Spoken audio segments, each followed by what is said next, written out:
Welcome to First Star Let's Chat, an athletic therapy podcast. I'm your host, James Gardner, certified athletic therapist, certified strength and conditioning specialist, yoga instructor, human being.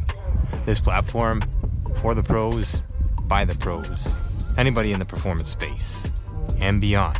Welcome here to share in the stories of professionals, experiences, journeys, learning along the way. It's a platform to connect, to network, and to be a part of a community that cares, with conversations that matter, experiences that resonate, and generate ideas, thought-provoking, organic dialogue, passionate prose. Brought to you as always by First Star Therapy, Mobility Tape, Epic, and Benchmark Athletics, in association with the Canadian Athletic Therapists Association. It's First Star Let's Chat, an athletic therapy podcast. Thanks for being here. Thank you for being a part of it.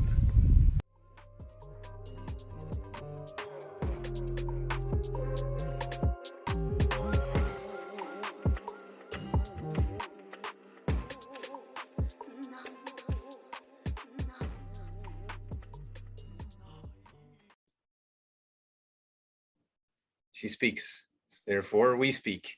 Session official. 86, it's official. First Star, Let's Chat, an athletic therapy podcast, as always brought to you by First Star Therapy, Mobility Tape, Epic, Benchmark Athletics, in association with the Canadian Athletic Therapists Association.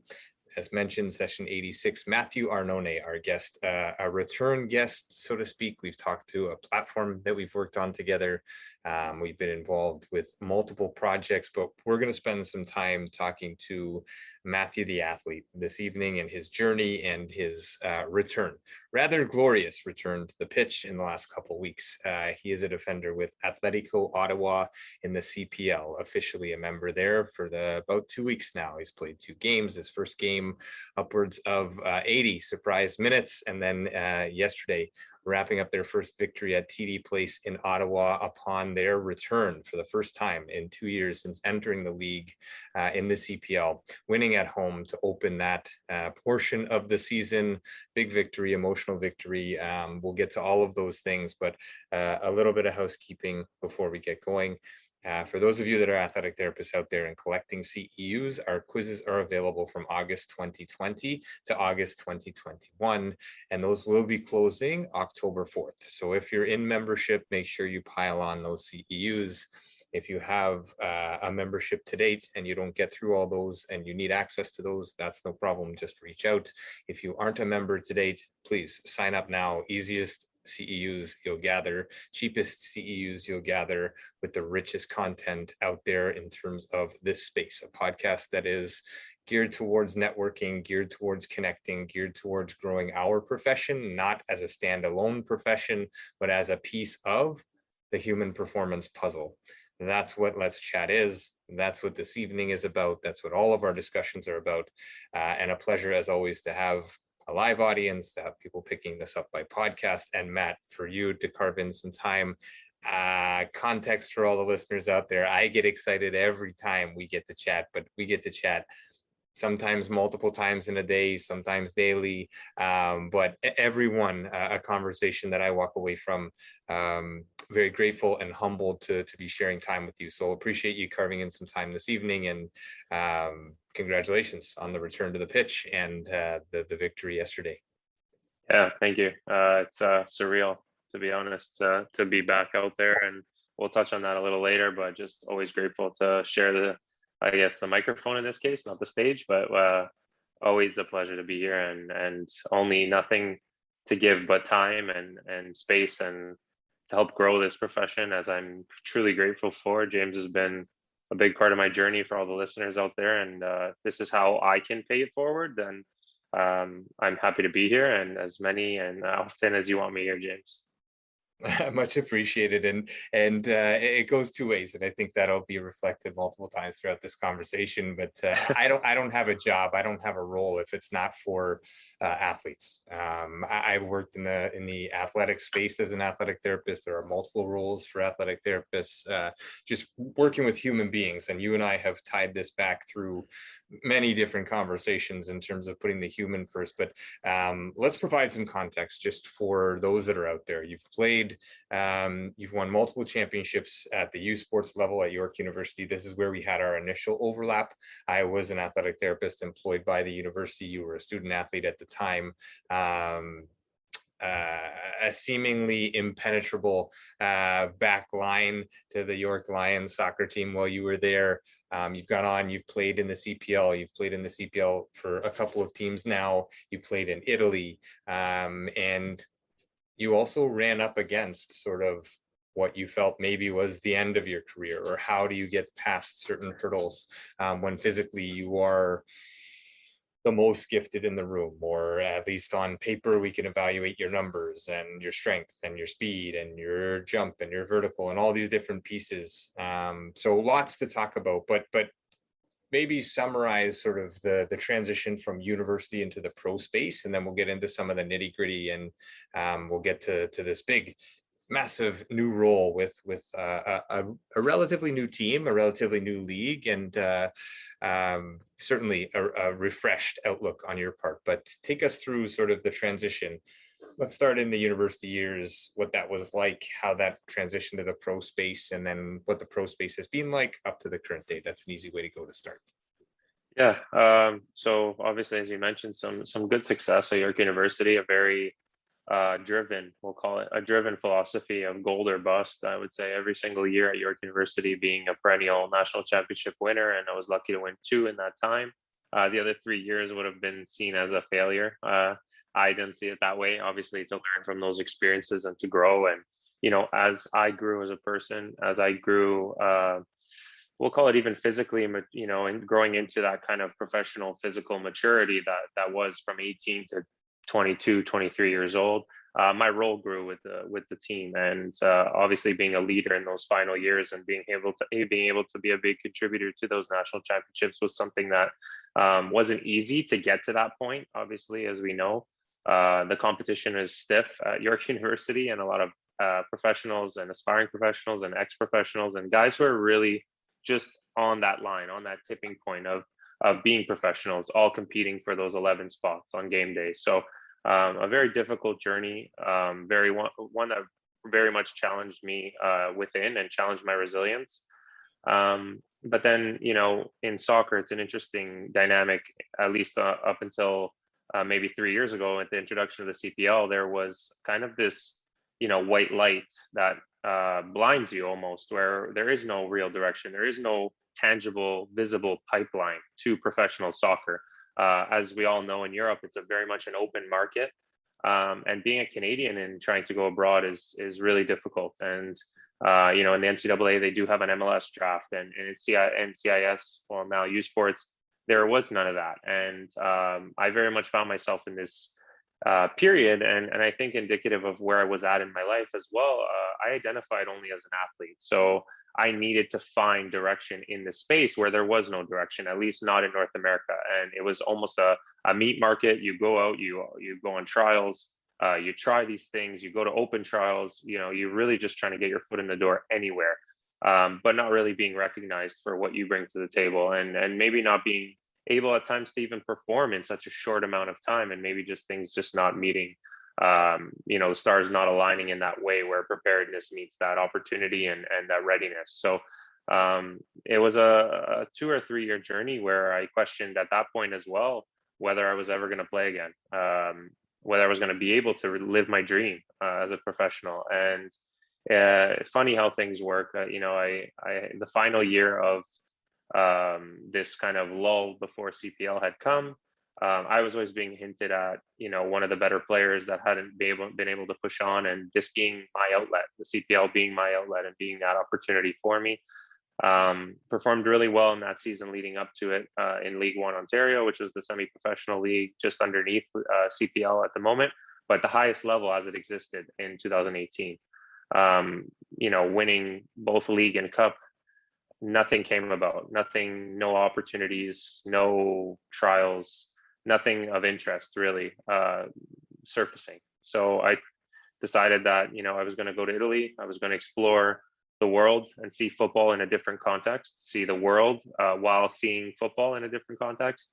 It changed me completely. It opened me as a human to the possibility of failure. It opened me to the possibility of allowing humility to drive me forward, and allowing myself to see just how many quality players there were, and redefine failure in that way, and redefine, if I'm chasing this job that's not even the 1% of the population is chasing as a professional athlete, is that a failure? And rejigging my perspective on that drove me forward, allowed me to get into some very good clubs in Italy. And then it comes full circle. I get a call from Halifax, and before you know it, you're signing on the dotted line. Everything's happening quickly, and very much like this year, signing on the dotted line and no preseason, away we go, jump right into a season, and all hands on deck. Yeah, and some amazing pieces along the way that I think we can get into an hour-long conversation on any one of those parts, but that resiliency piece that you touch on, that piece that you and I have had numerous conversations on, but perhaps not in this public space, this public platform. This is a skill set that is learned through experience. This is a skill set that's learned through our own navigation of what, like you said, what failure is, what success is, and what is that thing that keeps us going? What is the matchstick? What is the gasoline to that fire? And how do we unite those things to keep it moving forward, to really truly identify what the driving force is behind doing what we're doing? You sign, like you said, you signed here a couple of weeks ago. We'll jump into right now, because I could go into all of these topics with you, and we could spend lots of time, and I think we should, over the course of different sessions. But this one is no preseason for you. You signed 2 weeks ago. You jump in a week of a trial period, a contract. We were lucky enough to drive down and see you play your first match. Started on the bench, and of course, 10 minutes in, sitting with your parents, sitting with your fiance, sitting with our 6-year-old, and all of a sudden, that left back goes down and gets back up. Okay, we can take a sigh of relief. Okay, he's not in just right away. He hasn't, not that we were worried that he's going in, that Matthew is coming in here, but he hasn't had a full preseason. He hasn't had the 8 or 10 games that these other guys have had. He hasn't had the conditioning in this surroundings. Not that I was worried about that, on knowing what you've been putting in behind the scenes, but on the surface, sure enough, 4 minutes later, left back goes down again, and Matthew is in. So practice, jerseys off on the sideline, and away we go. We're into the pitch. Plays 78 games, makes an amazing goal-saving effort in the second half, playing down a man. And here we go, back on the professional pitch. What was that like for you? If we were to say, not even a comparison, what did that feel like getting back on the pitch this season for that game? Yeah, it was very emotional for me, that run from half, having the subboard go up with your number on it, and making that, that stride out to your position. It felt like a long time to getting there, and a lot of thoughts running through my head, but mostly excitement, mostly happiness. For the listeners, all the context that brings that, and why this moment making you emotional or happy or all the things. And it's been 11 months since I played my last game, and a very quiet, we'll call it 10 months without a contract, and seeing or having been in a very difficult situation, and also battling, again, this recurring theme that athletes do possess, is that they see themselves first as an athlete, and struggling with that, identifying that it's an issue, being aware of it, and then ultimately using those skills and resilience, that awareness, to find a solution to that problem. So it was a back and forth. It was a tug of war for the last 11 months, and fully culminating in this whirlwind that happens to be this all in 12 minutes, all in 14 minutes, abbreviated warm up, maybe not match fit 100%, and just that all going out the window. As James said, he wasn't worried. I wasn't entirely worried myself. the perspective had completely changed from that first moment. For example, I played my first professional game. It was about getting back to doing the thing that I never thought I'd be able to do again. So with a renewed purpose to enjoy that moment, enjoy every step to that position, to readjust, to set into my formation. It was a renewed purpose. It was a smile, and allowing that smile to propel me forward, allowing that happiness, that joy, and even through the struggle of getting to that, the 90th minute, or getting to the end of the match, having full well known that I'm not fully prepared to do so at the moment. Using those intangibles that we know are not metrics, that are not the yo-yo test, that are not weeks and weeks of training, but using the perspective, to drive me forward, using the renewed purpose to give my all, using those things, and allowing myself to just soak in that moment for just a one more breath before the match started. And again, I think it was a throw-in, as the throw-in came, sure enough, the first ball came to me. And as soon as I rolled that ball out of my feet and made my first pass, it was game on. So the rest is, as we call it, James, a flow state. Yes, beautiful. And to find that and to harness that and to be able to see that outside of the pitch, and take it to the pitch is not easy. It's not a thing that is common in the sports place. It's an area that you and I are working very hard towards, allowing others to see and putting onto the platter of therapists and strength coaches and athletes, because ultimately it comes down to, like you said, your perspective and your take on what that's going to be like. And what an amazing thing. I mean, I've seen you play. I've been on the sideline when you've won a national championship out in PEI. I've seen you score the goal that nobody thought Matthew was going to score because he's on the back end, and to put it over the top in that tournament.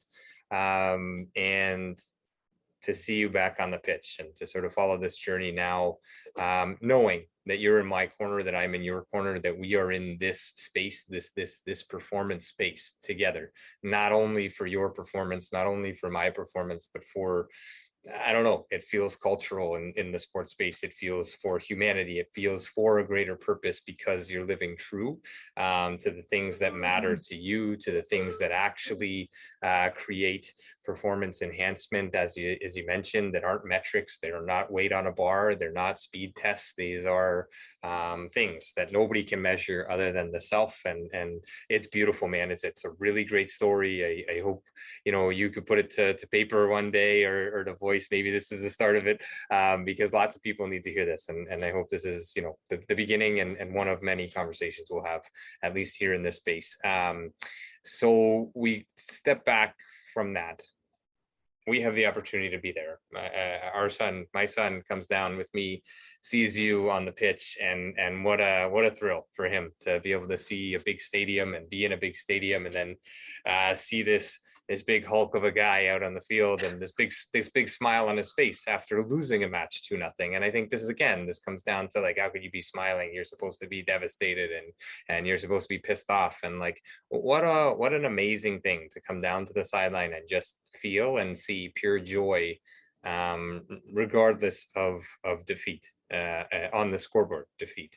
What was the win like for you, getting through that match, that piece of being a part of this again? How did the loss, but the win of being a part of this again, did that narrative sort of take place in your head at that time, or the bus ride back to Ottawa afterward? Where did that take place for you? Because, I don't think I even told you this, but like, we felt that like, here's a guy who just lost a match and is willing to come to the sideline and say hello and embrace his family, an extended family perhaps, but your parents and fiance there as well. So was there a narrative like so, or did it take a little while for that to settle in? No, very much.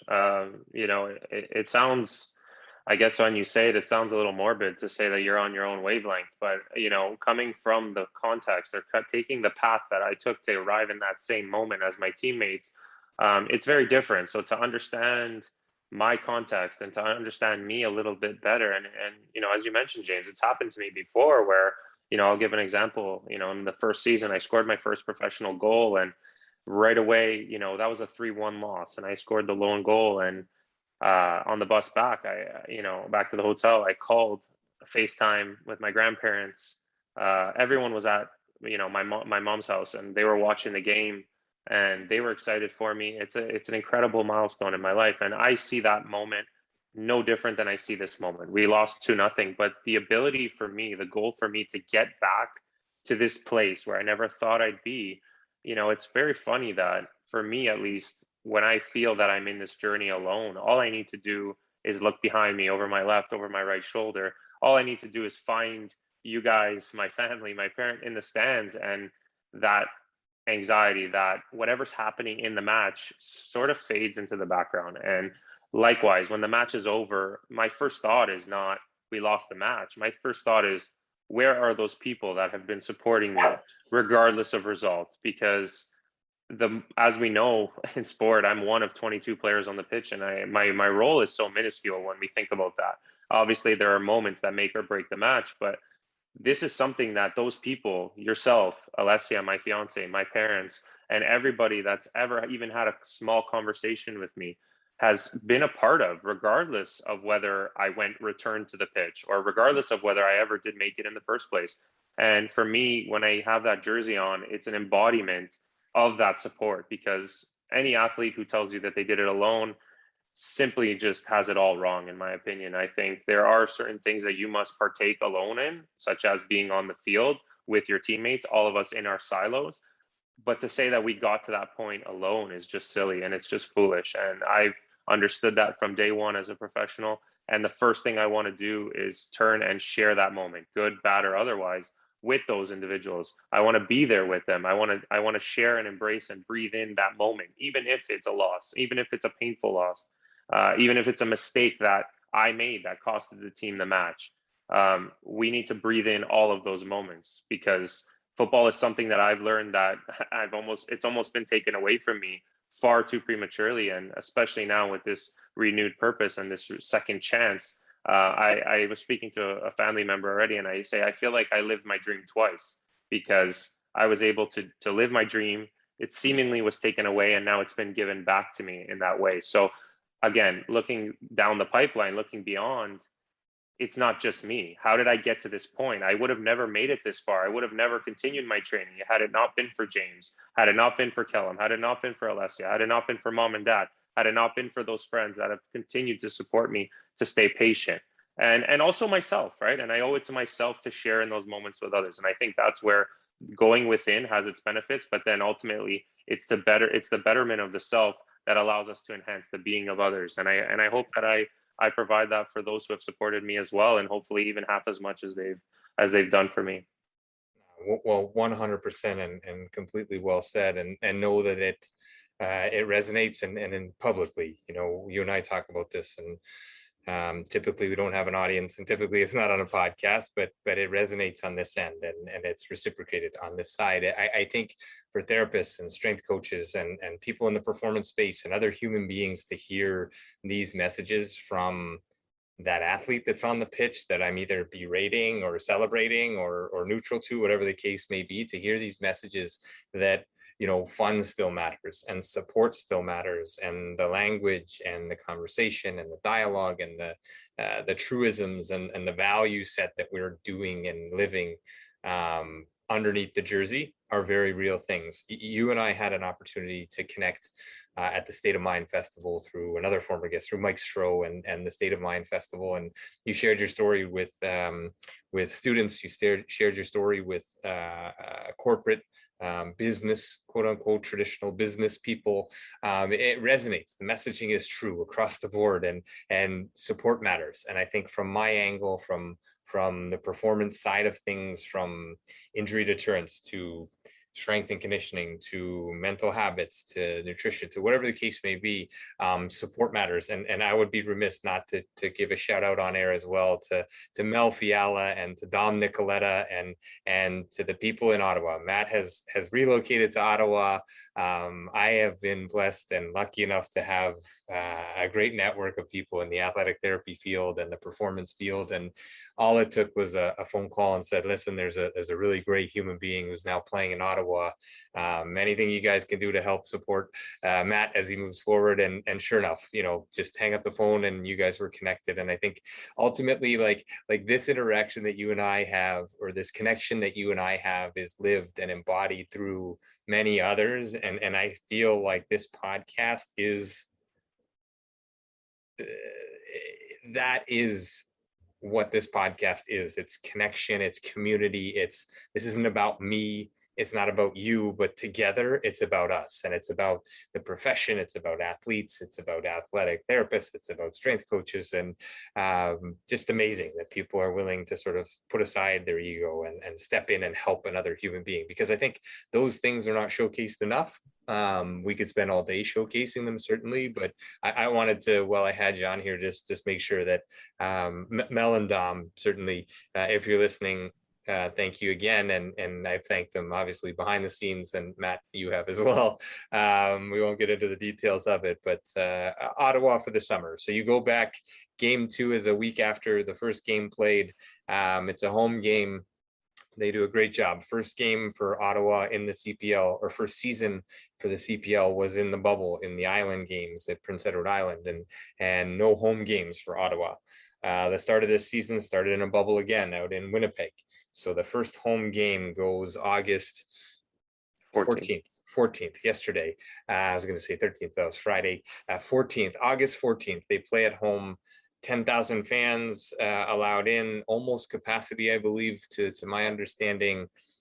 This time you're on the starting roster. This time 23 doesn't have to sub in. 23 is on the pitch to start, and on the pitch to finish a 2-1 victory, and the first at TD Place, the first for Atletico Ottawa in Ottawa. How was that?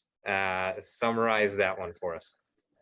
Yeah, it was a special, and it definitely helped that I had a proper warm up this time, full warm up, and it wasn't kind of a 911 emergency call.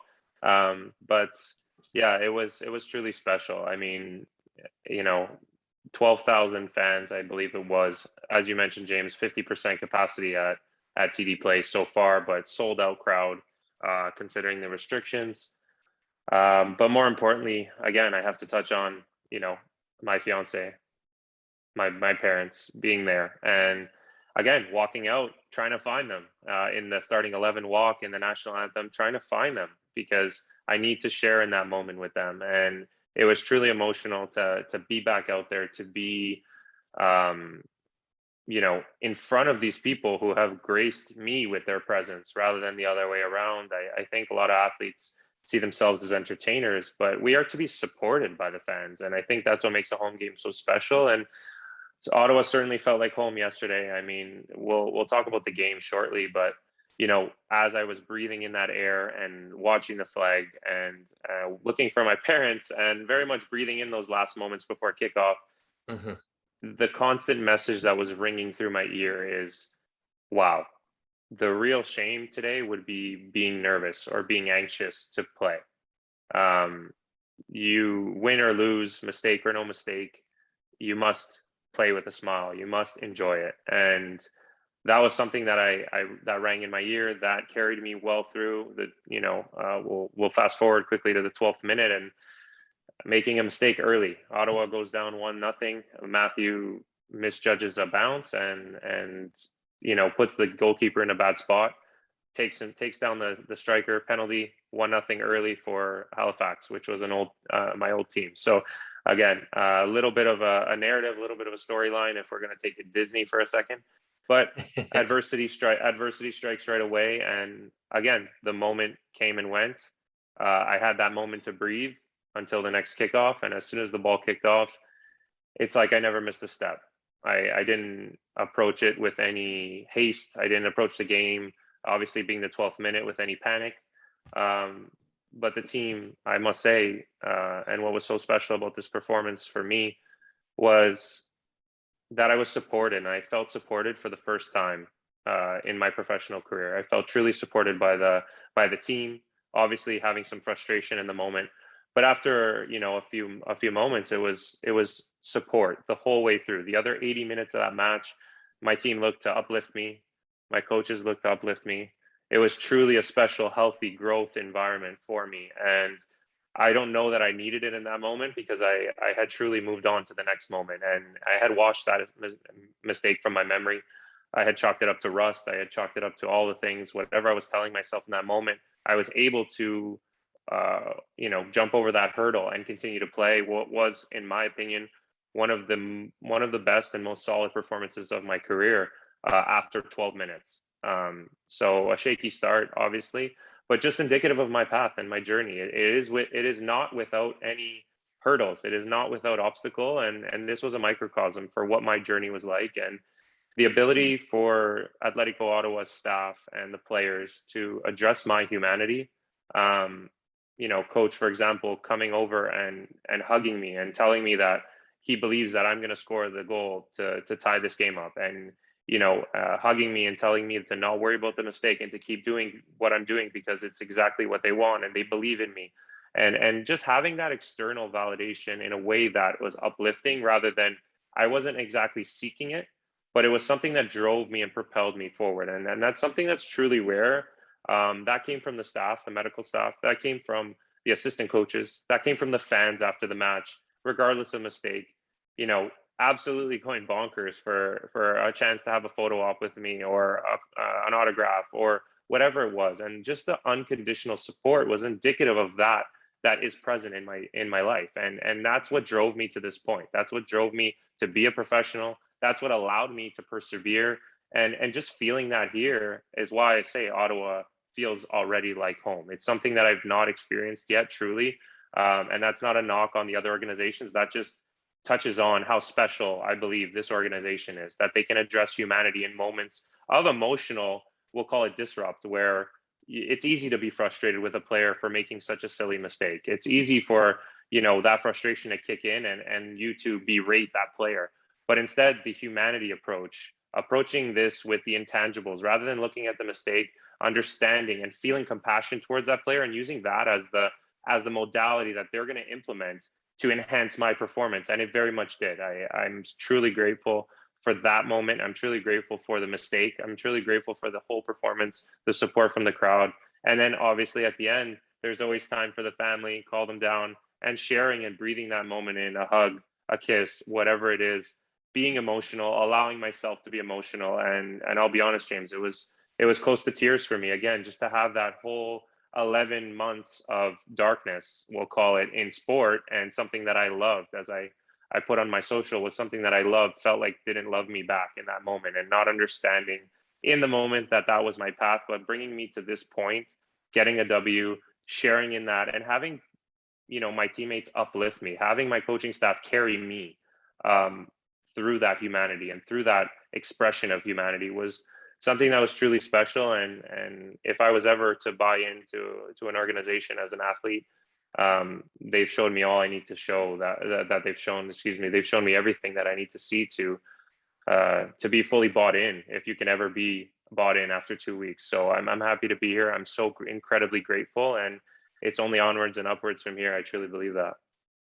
Amazing, and an amazing capture, and the side of sports that not a lot of us get to hear and experience through the athlete lens as well, right? So beautiful. And you and I have talked, and we'll continue to talk, and I'll continue to reinforce this, that no matter where you are, you're right where you need to be.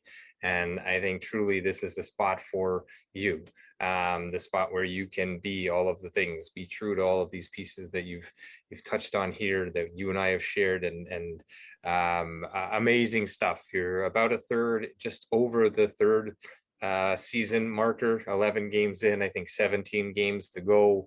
Now seemingly right back in the mix with a 3 points yesterday, and a schedule with some teams that are just ahead of you coming up.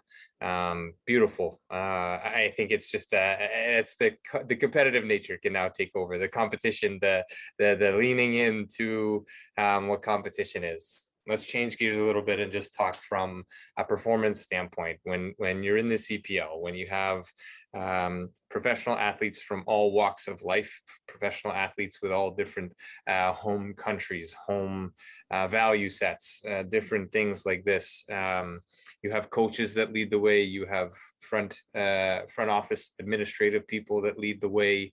You have a performance staff. You have a performance staff in a league that is relatively new. For the most part, this performance staff is relatively new as well because of what salary calls for, what teams can afford. And that's not a knock, that's a reality with a relatively new league. When it comes to not this team, not any team in particular, but when it comes to the things that work on your end as an athlete, when it comes to a therapist, a strength and conditioning, a readiness coach, not the skill side, not the logistics and the tactics side, but readiness, preparedness, injury deterrence. What are the characteristics of the people behind the scenes that you've found to work, and the opposite end of the spectrum to maybe either rub people the wrong way or not work? Yeah, so for me, it's quite simple, and it's very. I'm going to go into a little bit of detail, but I'll say it as it's those who are valuing the human. It's those who are understanding. It's those who are flexible, that don't hold dear, we'll even call it, don't hold rigid beliefs about S&C, about athletic therapy, about treatment, about even playing style. Will go as far as technical staff. It's about those who are willing to connect and are ready to connect with the athlete. And when we place performance as an umbrella, we think about athlete being the one on the field and that being the centralized piece for performance, right? Ultimately, a coach can prep you on the tactics and the technical work, and a therapist can make sure you're healthy, and a strength and conditioning coach can strengthen those muscles and make sure for injury deterrence and also for optimal performance purposes. But ultimately, the athlete must go out there and excel. And that is the thing that is at the central piece of any organization. Without footballers, there is no football. So what I've in my experiences, those who have been listening, those who are listening, as an athletic therapist, as a strength coach, as whoever, in any of these roles, even as an athlete, your ability to connect. And James, this goes even through, as you mentioned, people from different cultures, people from different backgrounds, and even religious beliefs at times play a role for athletic therapists for consideration, maybe for things like nutrition, maybe for things like sleep. And this is something that we must have our ears open to understand the context of that individual. The more I can connect with that athlete, the more I can understand what said athlete needs, and the more I can give them the facilitation, allow them to grow within that space. But if I come in seeing this athlete as in this box and they fit in the box, then we have no issues. But where the lack of communication or the miscommunication happens is when we arrive to a setting already with bias, and we're very strongly holding on to that bias. So, understanding Matthew's context is understanding that this individual hasn't played in 11 months, understanding that they perhaps need, although it's all hands on deck, they perhaps need some load management until their body's physically prepared to take on the demands of playing 90 minutes every 4 days. And understanding what the athlete puts in, understanding that athlete's context is the single biggest piece that I can give to any administrative staff. And that's not to cater to the athlete. That's to understand what makes the athlete tick. That goes to coaches, that goes to strength coaches, that goes to therapists, that goes to everyone. Understanding, in order to provide best care, you must understand the human. We cannot apply a blanket statement. We cannot apply a blanket treatment over said athlete because we saw a study that was conducted on a cohort of 35 males from 18 to 35. Unfortunately, we must listen. We must be willing to receive the information without bias in order to interpret it and connect. Really, it's about connection. It's about humanity and understanding that athlete's humanity. And I'll take it a step further and understanding. I'll give the listeners an example, James. When I had an issue, as far as recently with I had a growing issue that was relatively, I think we deduced through all of the staff and all the people that I've consulted on it, that it is this high high demand and not having that preparedness, having not been in that professional space for a while, having this type of groin injury, or I don't want to call it an injury, but this kind of nagging little obstacle that's in our way, and tightness and whatever you want to call it. The first thing that James mentioned to me was about the panic and about the anxiety. I called James in a panic and I mentioned to him, James, like, we have a game and I think I'm going to play. And what do I do? It's bothering me and I don't feel that I can stretch. I don't feel I can make a tackle. What do I do? And the first thing that was mentioned was not about, he didn't go through his encyclopedia of groin injuries and start giving me, how the pectineus works. He addressed the human. He addressed my energy levels on that phone call. And he allowed me to down-regulate simply through a few words about understanding and connecting that human, connecting what I was feeling as the human, and not making me a groin injury. He didn't label me a groin injury and treat me as such. He labeled me as a human who was in panic. How do I address the current situation? It's not the groin that's the biggest issue. It's the human. How do I bring the human to a place of relaxation, calm, and how does that systemic stress affect the tightness or affect the injury? And that's his willingness to connect. And I say this not because he's the host of this podcast, not because I call him the wizard, because he truly understands, listens. And because of that, he's able to find within his experience, yes, but also within his 2 years of listening, he's able to see and feel and read between the lines to understand what is the best form of care for this athlete. So again, that is the one thing that I can say, a little long-winded, but it's about humanity. It's not about your skill set. It's not about your knowledge. It's not about, as an athlete, it's not even about those things. It's not about my technical ability. It's about how do I connect with those athletes on the field? How do I connect? How do I approach a game without these biases in order to actually see what's there? If I take my lenses off, if I show up with sunglasses, everything is naturally darker. I need to be able to understand when it's time to put those sunglasses down and see that, gain that awareness, gain that objectivity to actually address what is present in the athlete or what is present on the pitch or what is necessary to provide a solution. Yeah, such a major lesson, and I appreciate the compliments. And now it's out there. Now I'm going to get comments on wizardry and all these other pieces, but that's fine. We'll take that. Such an amazing capture from the standpoint of, I think it was 2 or 3 years ago, I presented at the national conference, and I put up a picture of a sideline, and it was, maybe a strength coach, maybe a therapist, maybe somebody on the sideline with a sideline full of athletes, and then flip the slide, and it's the same posture of that individual, but all the athletes are gone. And like, what a bizarre scene that is if you're still doing the same things and there's no athletes around. So we have to center our practice. We have to center our focus. We have to be there for the greater good, for the good of others, right? This is the karmic principle in yoga of doing good, doing well for others without expecting anything in return. It's simply karmic in nature. It will come back around, but we don't have to seek for that to come back around. We just need to put our best foot forward in the best interest of said athlete or group of athletes. And that's what it's all about. And I think that's what sports is all about. When we strip away some of those pieces, I mean, high level competition tends to turn into these things. And athletes get worn out for not scoring goals in the playoffs and these things by quote unquote fans. And I don't know, man, I think all that stuff is so surface when it comes down to it. There is so much more to the deeper levels of what athletics offers, what sport offers. And I think you nailed it. It is truly practitioners in this field that dedicate themselves to being the best, getting the most likes on Instagram or getting the highest dollar amount for what they do. And these other pieces, that's going to come and go, but the connections with the human beings that you're treating, that you're working with, and maybe not even treating, simply having a conversation from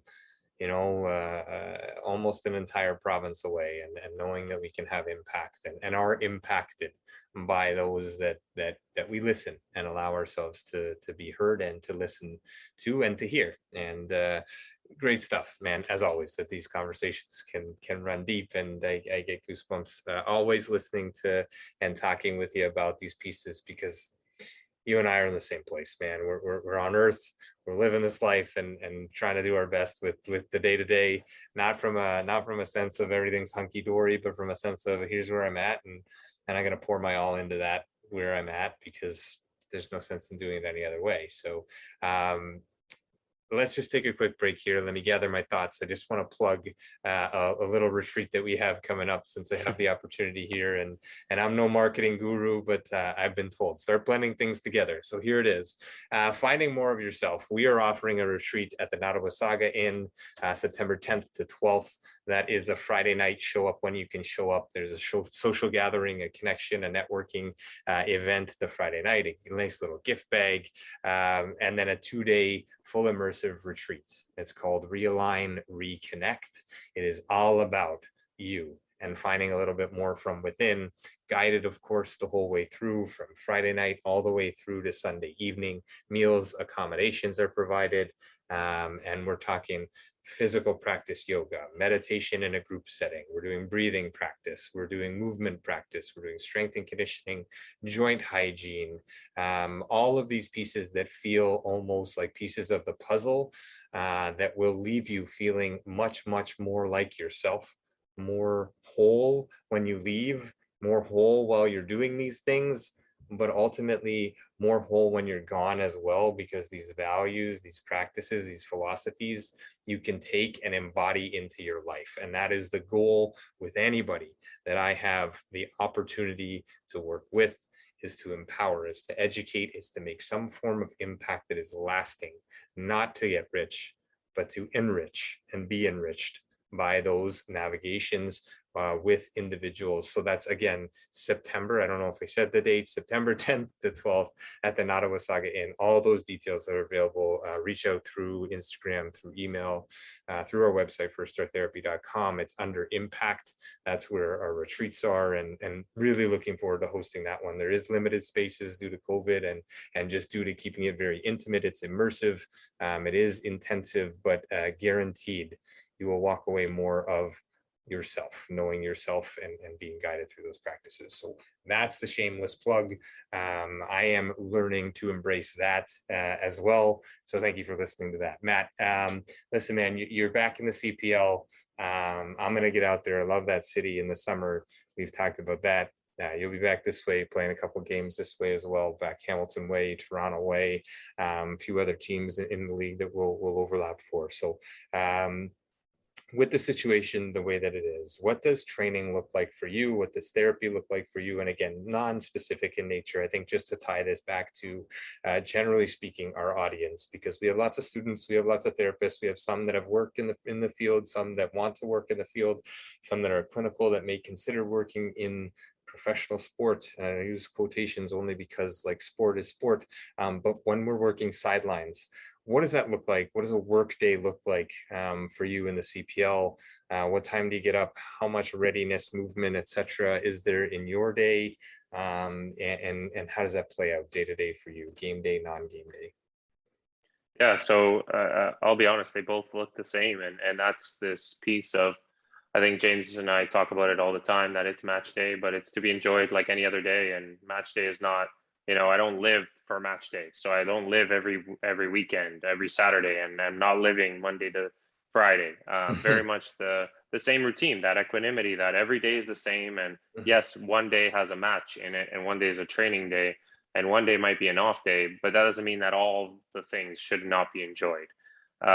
Take out training, plug in match, relatively same time commitment, and to be enjoyed, and it's to be enjoyed in a different context. So my day is one that I pride myself on, just as James does, just as First Start Therapy is about the holistic approach to care and wellness, and it's not a reactive approach. I don't do things when things go wrong, but every day is kind of the same. So to teach myself, so to teach my ego that regardless of mistake, win, loss, we are doing the same things, because consistency matters for growing the self. And that will translate into Matthew being a better human, will translate into the betterment of the team, as the better human puts on the jersey and is a better athlete, as he connects and is a better teammate, as he connects and is a better support system to younger athletes, or is better able to be receptive to the relationships in my life, whether that be mom and dad, whether that be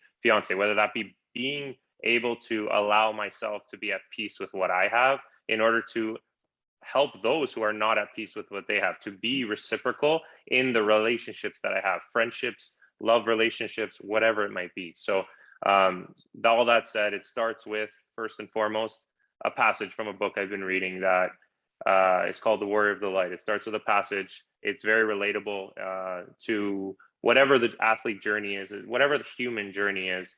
It's very indicative of what is happening right now for me. It's something that's resonated with me. And that passage leads me directly into a meditation. At this point in the season, at this point in time, with things being a little frenetic, it's kind of, again, not putting that emphasis on how much time, but it's been 15 minutes. In the off season, it's upwards of an hour and 90 minutes, all time dependent and what the commitment levels are like.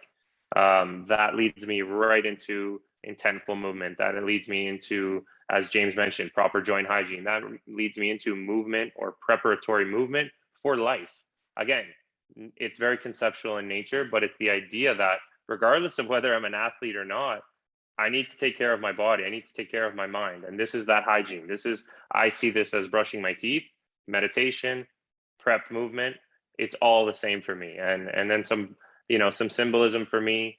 Coffee takes me to Italy, and it's a very thought out routine. Coffee takes me to Italy. It's supposed to kind of jack me up because it's caffeine, but it calms me down. It allows me to sit and take that moment to drink that coffee and to be back in that place when I was in Italy. That enjoyment, that cultural connection that I have to my heritage is expressed through Italian coffee, espresso, cappuccino, whatever it is. Sometimes that's sharing with somebody or doing that in a social setting. Some breakfast, and then away we go into training. And training is a continuation of that prep movement, treatment in this case, managing my training load, especially communicating often and early with therapist, strength coach, and coach, technical coach, to make sure that we're all on the same page. I arrive about an hour before training. I make sure I get my movement in. I make sure that I'm ready to go. I make sure that any treatment that needs to be done is done. I cross my T's, I dot my I's. I enter the field of play. We're in constant communication, again, with therapist and strength coach, making sure in this context that load is managed appropriately, sometimes pulled out early, sometimes allowed to compete the entire time. And then it's back to, taking the jersey off, like we talked about, taking the jersey off. I have my routine where now it used to be dropping my cleats at the front door. Now I have a little cubby in TD Place, and beautiful locker room, goes into the cubby, and Matthew turns back into Matthew the human. And life here, Alessia, my fiance, has moved with me, and we work to do all the same things that we did pre-COVID and pre-Matthew turning back into an athlete. We share our walks, we make dinner, we be humans. We watch TV, we watch movies, we laugh, whatever it is that we're doing, those are the balancers to teach Matthew, as much as he wants to keep identifying as an athlete, it's to bring me to that equilibrium. It's to bring me to that place. It's to bring me to that relaxation point where I can identify and understand, and a constant reminder, calls with James, calls with family, whatever it might be, to remind myself that regardless of where my ego wants to take me in this sport, I will always be Matthew the human. And that's, for me, guys, that is the ultimate performance enhancer. This entire routine that I've just laid out for you guys is something that for me is my performance enhancing drug. That is my legal steroids, as we talk about with James. This is my legal steroids, because the moment that I forget that I am a human, I experience performance anxiety. I experience an all or nothing principle when it comes to my performance and the results that the field presents me with, as I understand my own humility and understand I cannot change the score. I may have a small part to play in that match, but I have a large part to play in my own life and in all of the people that love and care about me's life. So that's my routine. Again, close it off with, maybe some reading before bed. And then, it's something that I played around with, and understanding this, and this is something that the therapist can take away with, whether that be hydration, whether that be sleep, is understanding those athletes and understanding what works for them. I've tried sleeping 10 hours a day. I've tried sleeping 7 hours a day, and I found my sweet spot. over the years, the experience has brought me that I sleep no more than 8 hours. And that's where I feel best. That's where I feel alert. That's where I feel present. And that's where I feel, at times optimal, whether that be on the field or off the field. And again, working in things like a smile and active reps and sets in those areas is something, guys, that I truly believe is something that separates me, something that gives me a competitive edge over the athletes that I compete against, because it's something that I do every single day. And those 1% separators become a big, big separator over time. And that's not to say that I'm going to win the Ballon d'Or as the best player in the world, but that means that I am truly embodying and truly trying to explore my full potential. And for me, that's how I determine quality of life. That's how I determine whether I'm enjoying each moment. And at the end of the day, when I take my last kick of the ball, I will be completely satisfied and without regret to know that I emptied the tank and gave it my all. So that's something that drives me every single day. And that's how I find myself at my best when it's time to perform, connecting with people, bouncing ideas off of them, understanding that there's people I trust and people that trust me, and being able to provide support to constantly remind myself that I am more than an athlete is something that has allowed me to get to this point and further beyond. Absolutely incredible. And for those therapists and strength coaches and other athletes out there, don't forget to stretch the edge of the mouth towards the edge of the eyes. Don't forget that one. That is an incredible stretch that often gets overlooked. And it's one that will light up rooms. It will light up athletes. It will light up coaches. It will light up humanity, because the light starts within. The light is explored outward only from the inside. And man, the reading of a passage on a daily basis. And I learned this when studying at an ashram, and the Swami every morning and every evening would take the Bhagavad Gita and just find a page, open it, start reading. This is the lesson of the day, because that's the page we landed on. Not because we were on page 73 yesterday. That means 74 happens today, because every day is a reset. So here's a reset. I'm going to do something a little bit different this evening. I've opened a book that matters to me. I've opened a book that I read passages from on a regular basis. And this one I've opened to page 23 in honor of Matthew Arnone, jersey number 23. This is session 86. Let's Chat, an athletic therapy podcast. And we'll just close it with this one, man. I really appreciate you sharing as much as you share, caring as much as you care to share this, because other people do need to hear this. Practitioners, athletes, human beings, because we all connect different ways. We all resonate different ways.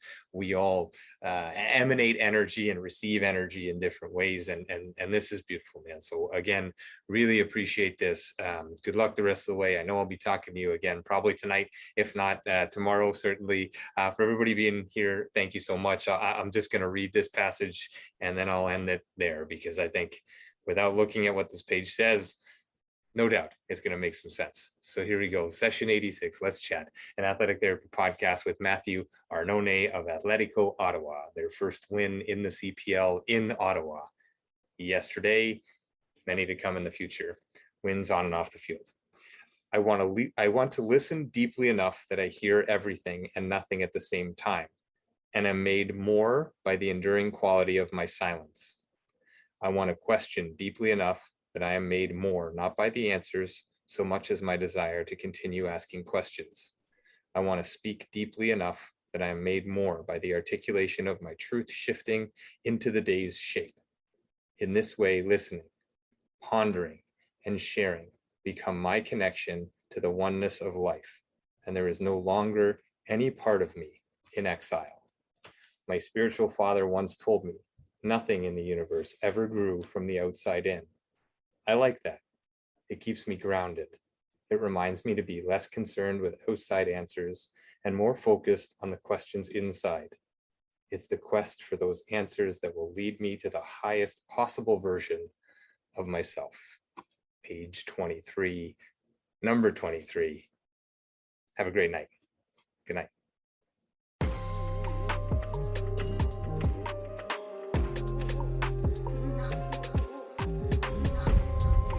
Thanks again for being here.